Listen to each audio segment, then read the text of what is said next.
Pope Benedict is resigning in just a few hours. He is stepping down with promises to obey his successor. The Pope met one last time this morning with the College of Cardinals. One of those men will be the next leader of 1.2 billion Roman Catholics. Alan Pizzey is in Vatican City to begin our coverage of Pope Benedict's farewell. Alan, good morning. Good morning. Well, by the time evening begins to fall over Rome, Benedict will be looking down at the Vatican from a helicopter. 3 hours later, he will no longer be Pope, and the politicking to find a new one can begin in earnest.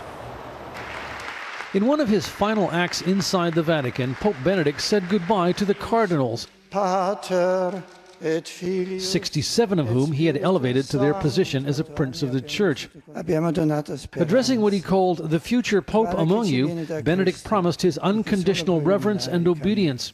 Among those making the lists of papabile, albeit as a long shot, is New York's Cardinal Timothy Dolan. Sure nice to be with you. Appreciate it. In an interview just before meeting with Benedict, Cardinal Dolan reflected on what kind of man will emerge as Pope.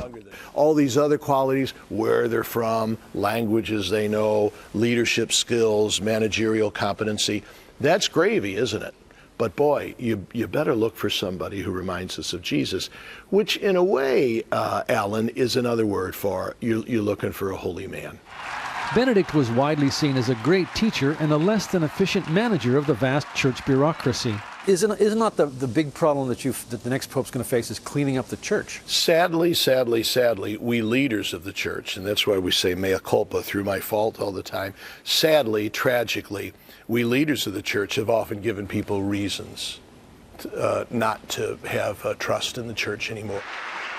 A major reason why is the sex abuse scandal, which several of the cardinals, Dolan included, have been accused of trying to cover up. So will it feature in the conclave deliberations? It certainly should have a bearing. I mean, when we do an examination of the church's conscience, that should have a bearing, right? In other words, what ways is not the church reflecting Jesus Christ? And that would be a big way. How much of a bearing it had on Benedict's leaving office may never be known. Benedict will be barred from making any public statements, but it's widely held that his successor may take advantage of having a former pope living close by to consult and perhaps find some sympathy for the job he's taken on. Charlie, Nora? Alan Pizzey, thanks.